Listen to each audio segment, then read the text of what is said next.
Matur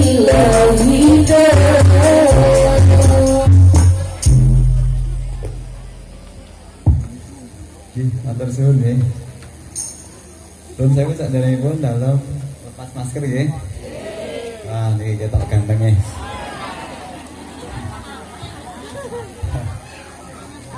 Bismillahirrahmanirrahim. Assalamualaikum warahmatullahi wabarakatuh.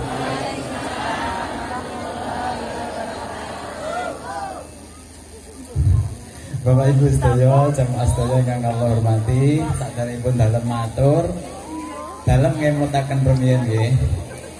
Ingkang sepisan bilih jawab salam menika hukumipun wajib. Wajib nggih. Dalem nate mireng menawi nglaksanakaken kewajiban menika pahalanipun 10 kebaikan. Nah, saya nate mireng pahalanipun 10 kebaikan. Jadi kalau menjawab salam itu wajib, maka jawab salam itu panjenengan sedaya pikantuk sedoso kasainan nggih. Kang setunggal. Ingkang kaping kalih salah satu harapan, salah satu nggalenipun napa nggih cita-citanipun manungsa wonten ing donya menika terletak pada salah satunya adalah salam. Salam menika ada selamat. Sinten sing pengen selamat? Sedaya pengen selamat? Nggih. Mangke pados Pak Slamet. Pak Slamet nggih Pak Slamet niki dipadosi sedaya. Oh, pundi? Oh. Pak Slamet menika dipun padosi nika pengen panjenengan sedaya menika. Nggih, panci ngeten. Dados pengen kerja nggih slamet, dados kades nggih slamet, dados camat nggih slamet. Tapi kula pun mboten dados camat menika nggih. Di emot-emot kula pun mboten dados camat. Dados kades nggih pengen slamet, dados camat pengen slamet, dados guru nggih pengen slamet, dados murid nggih pengen slamet, sedaya pengen slamet, bahkan saking pengen slamete putrane dijenengi Slamet ya. Bersyukur nggih Pak Slamet, asmanipun Pak Slamet menika. Ingkang kaping kalih menika untuk menjalani kagem jalani kehidupan wonten donya menika ternyata semuanya perlu yang namanya rahmat. Rahmatnya dari Allah Subhanahu wa taala itu salah satunya adalah rezeki itu rahmat, kemudian ilmu itu rahmat, kemudian sehat itu juga rahmat, kemudian jabatan dari Pak Kades itu ternyata juga rahmat. Jadi kalau kita nggak punya harta katanya nggak bisa menjalani kehidupan, bahkan untuk beli beras menika perlu duit. Duit menika termasuk salah satunya rahmat dari Allah Subhanahu wa taala. Saking pengine rahmat sampai naminipun putranipun dijenengi pundi sing rahmat. Oh tapi nggih. Nggih, dados perlu selamat dan rahmat. Selamat dan rahmat itu ternyata tidak cukup. Karena selamat dan rahmat itu hakikatnya hanya ya mungkin salah satunya adalah bekal di dunia. Maka selamat dan rahmat itu agar bisa menyelamatkan kehidupan di dunia dan di akhirat, maka selamat dan rahmat itu harus yang berkah. Maka ya banyak sekali kita itu pengen berkah, pengen rezeki sing berkah, pengen umur panjang sing berkah, pengen punya istri yang membuat keberkahan, pengen punya anak yang justru juga pengen anak yang mendatangkan keberkahan. Bahkan oleh-oleh yang dimasak oleh ibu-ibu dijenengi berkat. Jenenge berkat tau gimana? Jenenge berkat. Untuk memperoleh tiga itu, selamat, rahmat, dan berkah, Allah Subhanahu wa taala maringi napa Pak? Maringi pusaka, maringi wasiat, maringi aji-aji dumateng umat muslim. Inggih menika diarani doa. donga. Dados Allah Subhanahu wa taala itu paling senjata yang namanya doa. Salam itu termasuk salah satunya doa. Doa agar bisa selamat, agar berkah, agar dapat rahmat, sekaligus juga dapat berkah. Maka yang pertama tadi jawab salam itu wajib, yang kedua karena salam itu adalah doa. Maka kalau mengucapkan salam itu harus sungguh-sungguh, bukan hanya sekedar keras. Gak boleh keras-keras, Bu. Ada yang jawab salam, waalaikumsalam, wah kaget. Gak boleh, Bu. Namanya berdoa sama Allah Subhanahu wa taala itu dengan suara yang lembut tapi jelas. Dan namanya doa biar dikabulkan, maka dengan suara lembut jelas juga diresapi dalam hati. Tadi kayaknya ada yang semoga semuanya tadi meresapi dalam hati. Tapi alangkah baiknya saya mohon dengan sangat, mohon kali sangat kita ambali malih nggih salamipun nggih. Nggih. A'udzubillahi minasyaitonirrajim. Bismillahirrahmanirrahim. Assalamualaikum warahmatullahi wabarakatuh.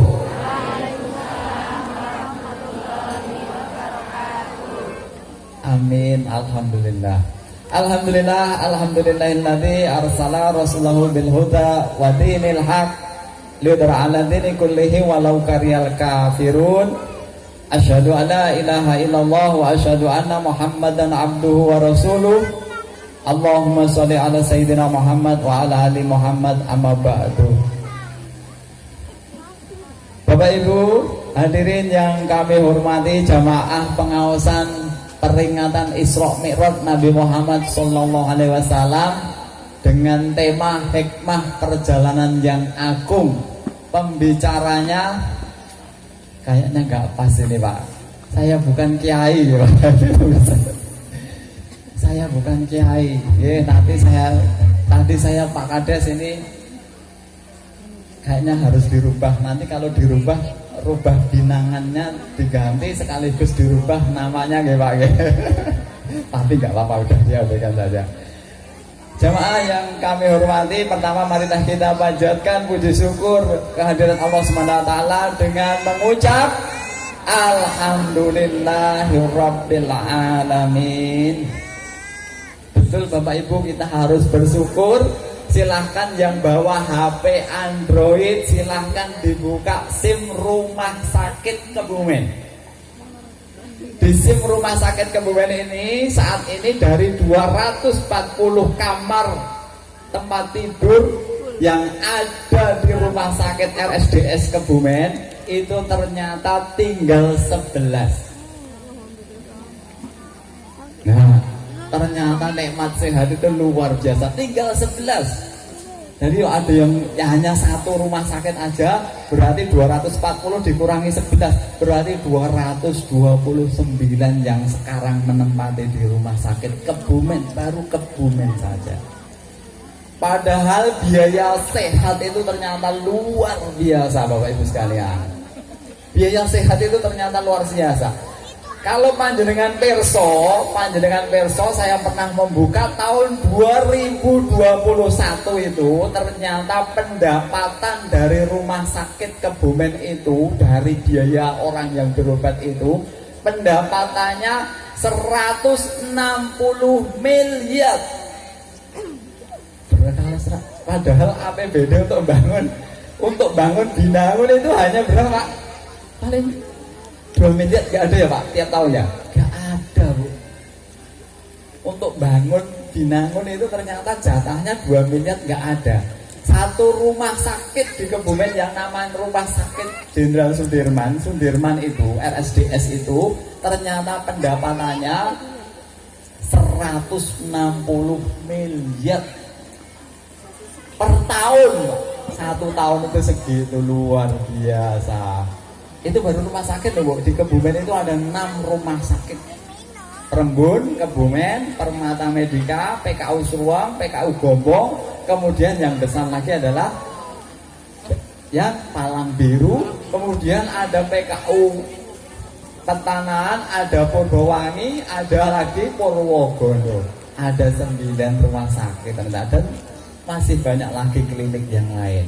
Artinya biaya sehat untuk rumah sakit, biaya sehat untuk masyarakat Kebumen itu kalau dihitung-hitung mungkin jumlahnya lebih dari 1 triliun. 1 triliun itu kalau uang 5 ribuan itu dijejer kayaknya dari Banten sampai Banyuwangi. Nikmat sehat luar biasa nggih. Suatu saat panjenengan monggo kula aturi tindak wonten rumah sakit PKU Gombong. Rumah sakit PKU Gombong niku sering kula aturaken, Pak. Rumah sakit PKU Gombong itu ada klinik polinya namanya poli untuk hemodialisa, yaitu cuci darah.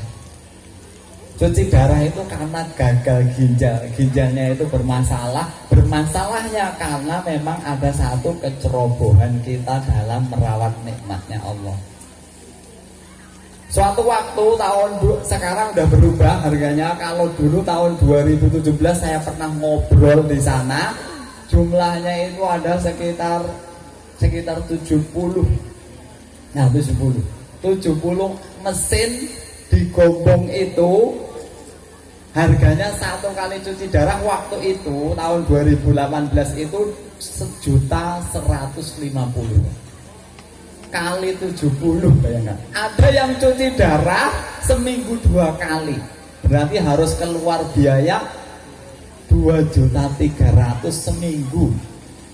Kalau sebulan itu berarti kali 4, 2.300.000 kali 4 sama dengan 9 juta 2, karena satu yang namanya ginjal. Nikmatnya Allah itu luar biasa. Makanya kita salah satunya harus sering-sering, yaitu mengucap syukur kepada Allah Subhanahu wa taala. Sekali lagi mari kita mengucap syukur kepada Allah Subhanahu wa taala dengan mengucap alhamdulillahirabbil alamin. Salawat dan salam kita sanjungkan ke junjungan kita Nabi Agung Muhammad sallallahu alaihi wasallam dengan mengucap Allahumma sholli ala sayyidina Muhammad wa ala ali sayyidina Muhammad. Bapak Ibu yang kami hormati, yang dimuliakan, yang dirahmati oleh Allah Subhanahu wa taala, sebelum saya memulai kegiatan ini, sebelum saya lanjutkan, yang pertama Pak Kades, saya tadi pas lewat itu ada yang bisik-bisik kiai ini sing ndi katanya. Tadi saya terus pas saya naik ke sini saya ngelirik itu ada yang bisik-bisik, oh jebule sing iki. Mbok iki sing camat biyen sing wis ora kanggo gawe katanya. Ini memang menurut saya ini terjadi kesalahan Ibu-ibu. Ada kesalahan dari Pak Rojab sama Pak Kades sama Pak terjadi kesalahan nggih. Kesalahannya ada satu dalil bahwa apabila suatu urusan itu diserahkan kepada yang bukan ahlinya, maka tunggulah kehancurannya. Kalau sakit itu yang dipanggil dokter. Kalau pengen ternak yang baik, yang dipanggil dokter hewan. Kalau pengen bertani yang baik, yang dipanggil penyuluh pertanian. Kalau pengen ngaji, yang dipanggil Pak. Ini yang dipanggil manten camat. Ini kayaknya ada yang keliru ini, Pak.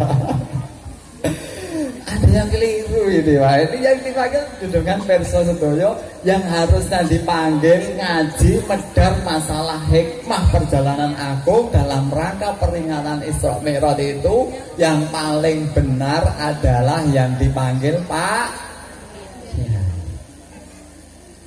Ini hanya ditempelkan saja, ini namanya kiainya. Sebenarnya saya bukan kiai, Bu. Jadi saya mohon dengan sangat besok jangan keliru lagi. Kalau sekarang udahlah saya niati untuk silaturahim gitu.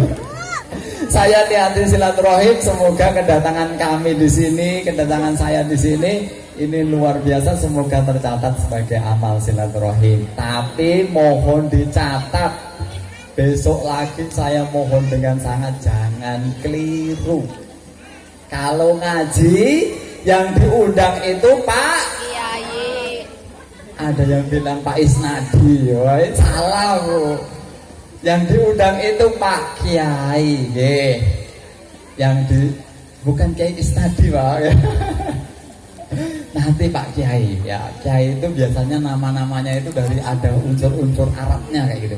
Namanya misalnya Pak Kiai Kamali, mana Kamali?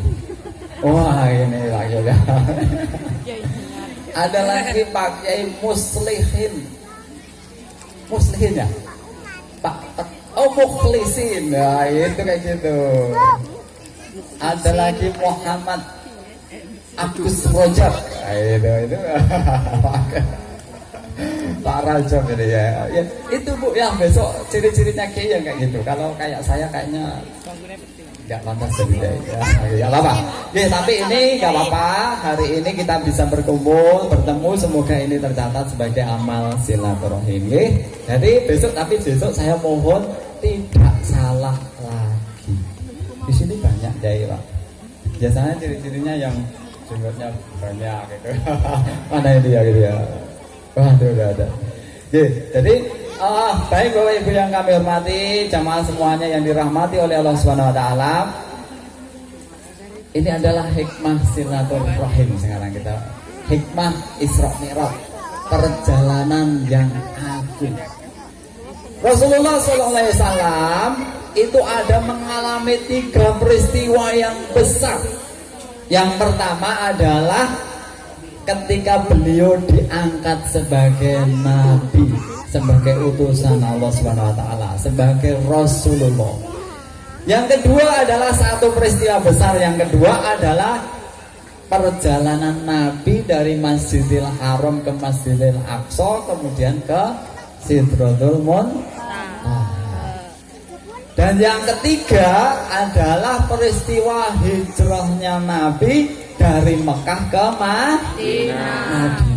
Ada 3 peristiwa besar ini. Salah satunya adalah yang kita peringati hari ini, yaitu peristiwa Isra Mi'raj.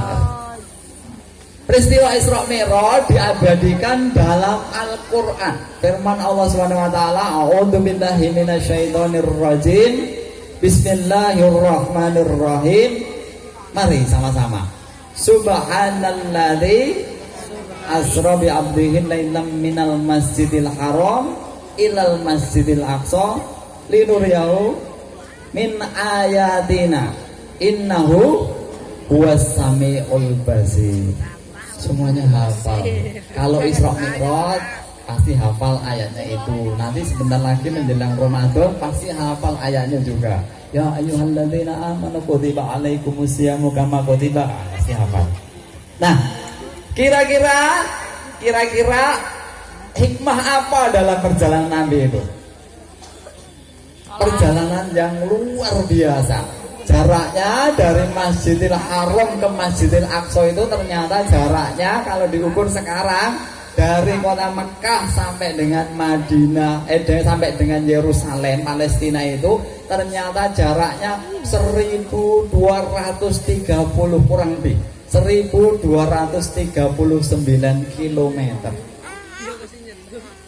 Kalau di Jawa itu ya kurang lebih jaraknya dari Pelabuhan Bakahuni sampai dengan Merak, Bakahuni sampai dengan pelabuhan mana? Bukan pelabuhan Jawa. Penyeberangan yang ada di Bali, Banyuwangi.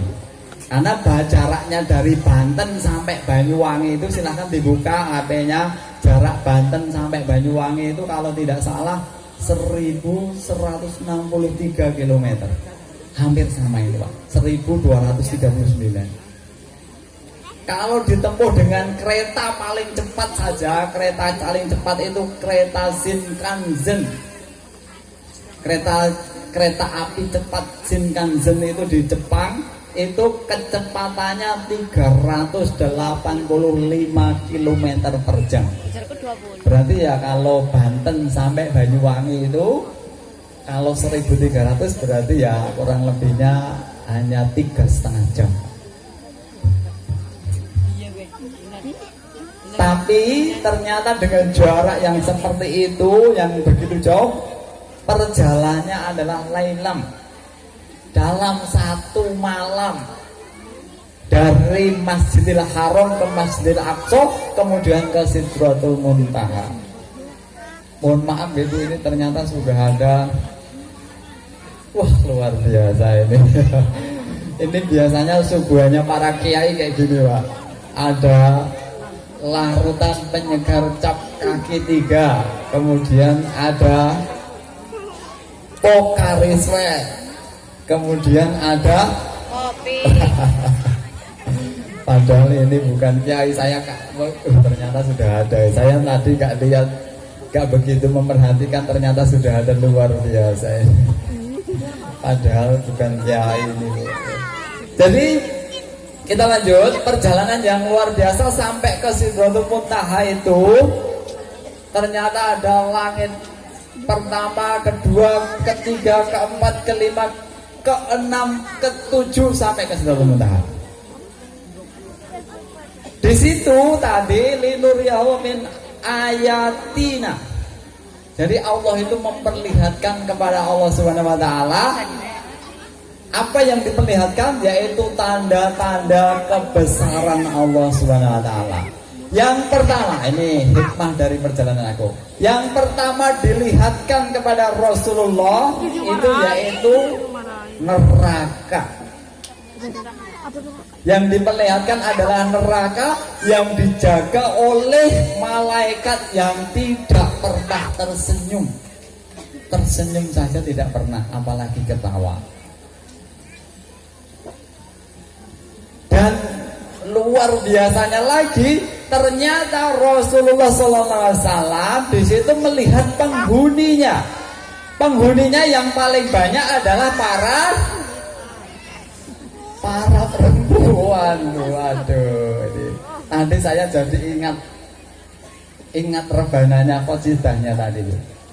Eling nan waspodo, apa yang harus dieling-eling dan diwaspadai? Yang harus dieling-eling dan diwaspadai ternyata ngerasani. Ibu tadi gitu ya? Enggak. Ternyata ngerasani tonggo itu bisa menghilangkan pahala, membakar pahala-pahala kita, dan itu bisa menjadi orang yang rugi nanti. Ternyata ngerasani tonggo itu ternyata enak tau betul Bu? Nggak sadar ternyata. Tapi jangan khawatir ibu-ibu semuanya, ibu-ibu sedoyo, ampun khawatir. Panjenengan walaupun di situ dikabarkan hikmahnya salah satunya diperlihatkan neraka yang penghuninya adalah para perempuan, tapi hakikatnya kewajibannya itu pada bapak-bapak. Ada satu dalil yaitu a'udzubillahi minasyaitonirrajim. Ku anfusakum wa ahlikum. Itu adalah hakikatnya perintah kepada laki-laki. Jagalah dirimu dan keluargamu dari siksa api neraka. Berarti bapak-bapak harus berjuang untuk memperjuangkan ibu-ibunya agar tidak menjadi penghuni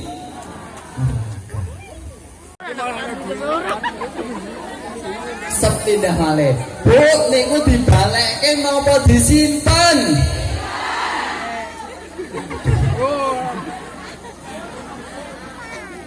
Padahal niku anggar hari berikutnya bapaknya bingung goleki.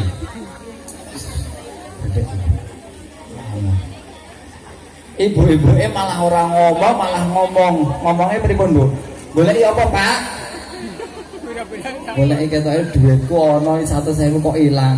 Lah duit 100.000 kok ora ngomong, iki beras entek malah ora ngomong, ilang sisan kapok sisan. Ngeten niku mboten Pak?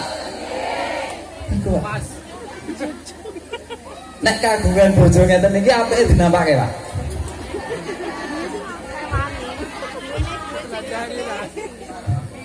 Ampun ditukar Pak dikandani, diajak sae-sae kemudian dibelanjani nggih.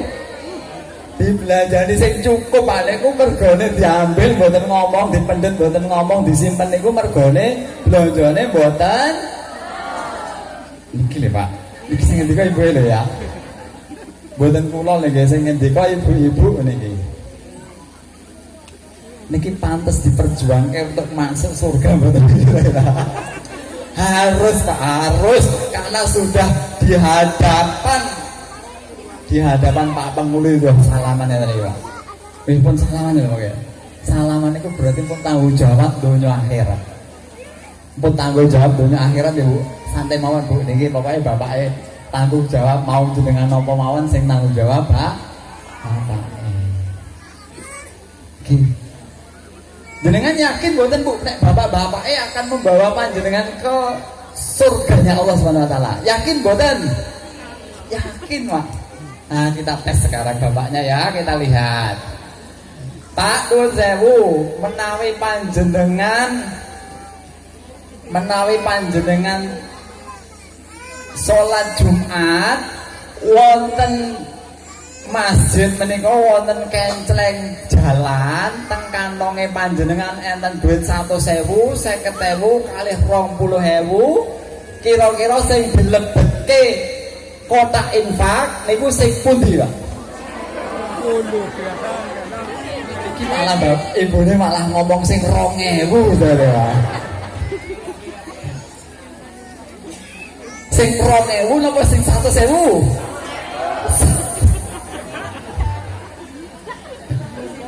Sing penting ikhlas katanya. Iya, saesti. Ini 2.000 arep nggawa masuk surga awake dhewe, ibune, anake 4 meneh, Pak. 2.000. Wah, iki kira-kira pripun iki, Bu? Bapak-bapakipun panjenengan apike dinampaken iki? Gak apa-apa Bapak Ibu, nanti saya tunjukkan ada satu anugerah dari Allah Subhanahu wa taala nanti gimana caranya masuk surga bareng-bareng ya. Jadi hikmahnya yang pertama adalah ditunjukkan bahwa nanti di yaumil akhir itu ada yang namanya neraka itu tempatnya orang-orang kafir. Makanya jangan sampai kafir, jangan sampai mensekutukan Allah, jangan sampai murtad. Kita harus pegang keislaman dan keimanan kita serta ketakwaan kita. Nanti ada kuncinya Pak, kita lihat bareng-bareng kuncinya. Yang kedua, hikmah kedua dalam perjalanan Nabi dalam peristiwa Isra Mi'raj itu Rasulullah diperlihatkan di situ ada orang yang memakan api yang bagaikan batu, dimakan kemudian keluar dari tubuhnya. Apinya bukan api kayak sekarang yang di dunia loh Pak. Kalau apinya di neraka itu panasnya itu kalau diinjak itu ternyata ubun-ubunnya mendidih. Wah itu kayaknya karo apine genine las ketoke luwih panas daripada genine las. Padahal genine las itu iso jebolke wesi kok. Melubangi wesi itu pakai genine las saged. Tapi apinya neraka itu ternyata lebih panas daripada api yang ada di dunia. Makan batu panas kemudian keluar. Kemudian Rasulullah tanya, hai Jibril, itu orang yang seperti apa kok ada orang kayak gitu? Yaitu orang-orang yang memakan hartanya anak yatim. Jangan sekali-sekali memakan hartanya anak yatim dengan kezaliman, dengan zalim, cara yang hondolim.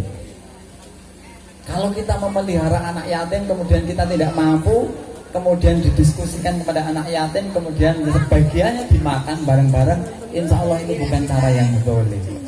Tapi kalau dengan zalim, serakah, dikuasai kemudian dimakan, niscaya nanti akan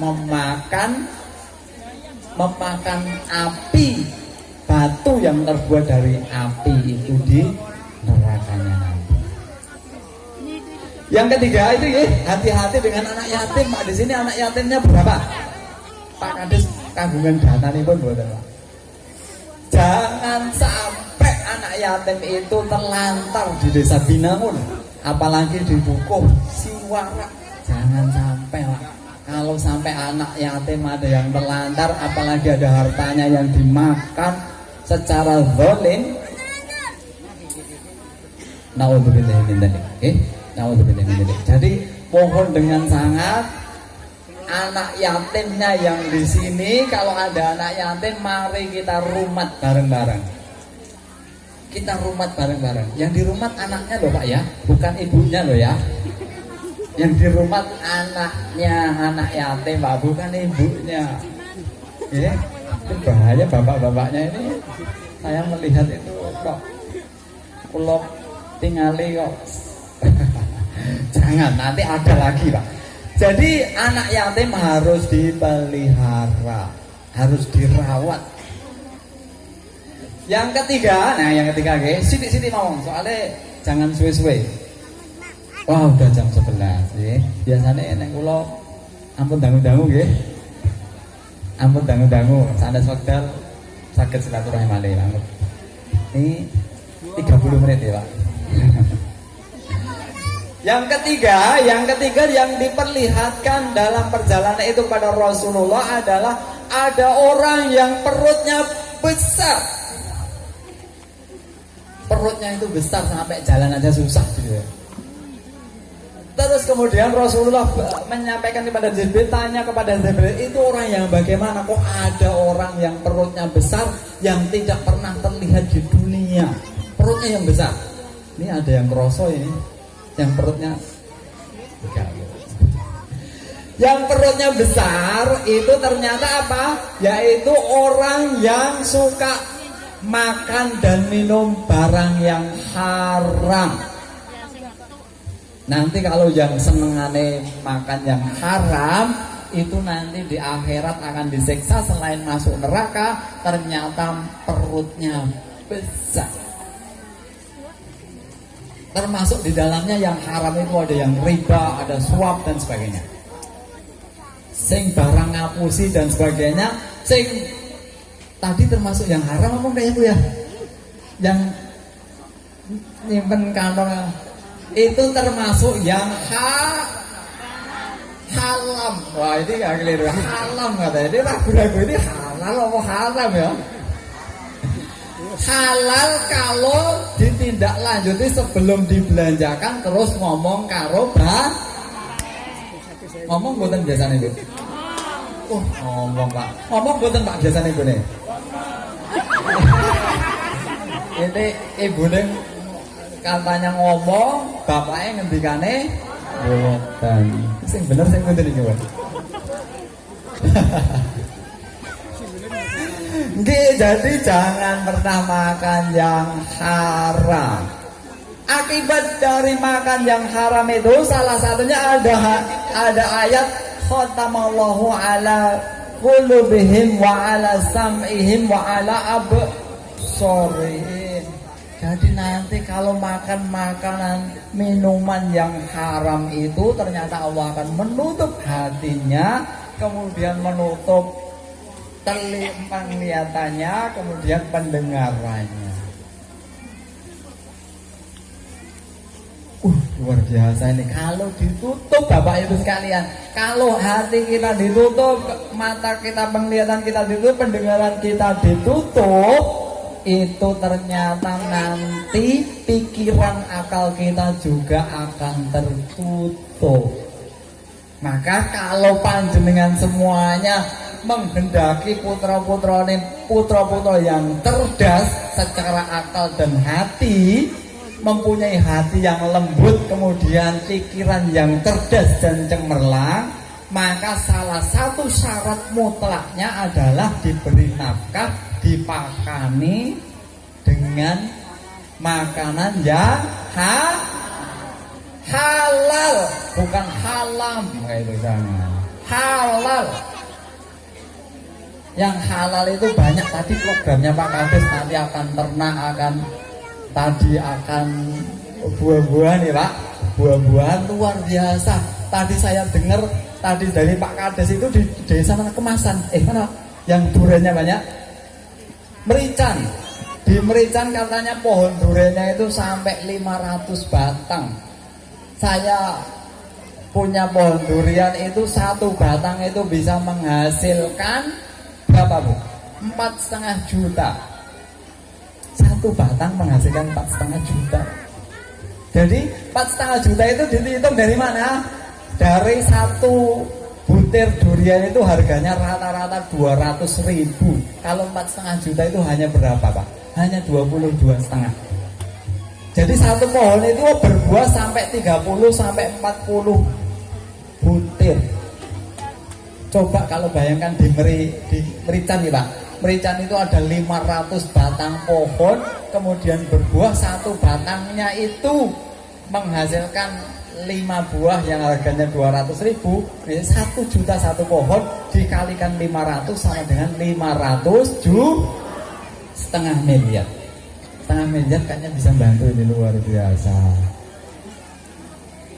Bu, cara yang halal itu ternyata nggak sulit.